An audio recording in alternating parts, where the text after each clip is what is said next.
നമ്മളിന്ന് പാകം ചെയ്യാൻ പോകുന്നത് ചന സ്റ്റ്യൂ ആണ്. 2 ടീസ്പൂൺ വെളിച്ചെണ്ണ ചേർത്ത് കൊടുക്കുന്നുണ്ട്. ഇഞ്ചി, 10 തണ്ട് വെളുത്തുള്ളി, ഒരു 4-5 ഉണക്കമുളക് കൂടി നമ്മൾ ചേർത്ത് കൊടുക്കുന്നു. എല്ലാം നന്നായിട്ടൊന്ന് വാടി വന്നിട്ടുണ്ട്. അതിലേക്ക് നമുക്ക് ഒരു 5 പച്ചമുളക് നടുവേ കീറി ഇട്ട് കൊടുക്കാം. അതോടൊപ്പം ഒരു 20 ചെറിയുള്ളി,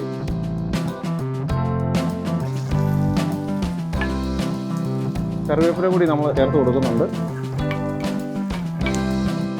ഇതിലേക്ക് നമ്മളൊരു കുറച്ച് ഉപ്പ് ചേർത്ത് കൊടുക്കുന്നുണ്ട്.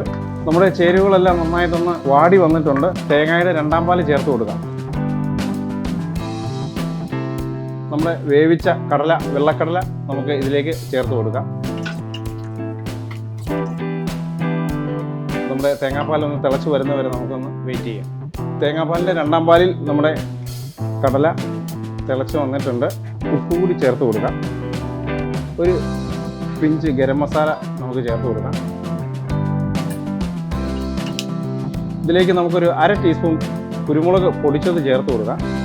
അല്പം പഞ്ചസാര ചേർത്ത് കൊടുക്കാം. ഏലക്കാപ്പൊടി കൂടി ചേർത്ത് കൊടുക്കാം. നമുക്ക് 1ാം പാല് ചേർത്ത് കൊടുക്കാം. നമ്മുടെ ചന സ്റ്റൂ റെഡി ആയിട്ടുണ്ട്. നമുക്ക് 1 ടീസ്പൂൺ നെയ്യ് കൂടി ചേർത്ത് നമുക്ക് ഒന്ന് മിക്സ് ചെയ്തതിന് ശേഷം നമുക്ക് സെർവിങ് ഡിഷിലേക്ക് മാറ്റാം.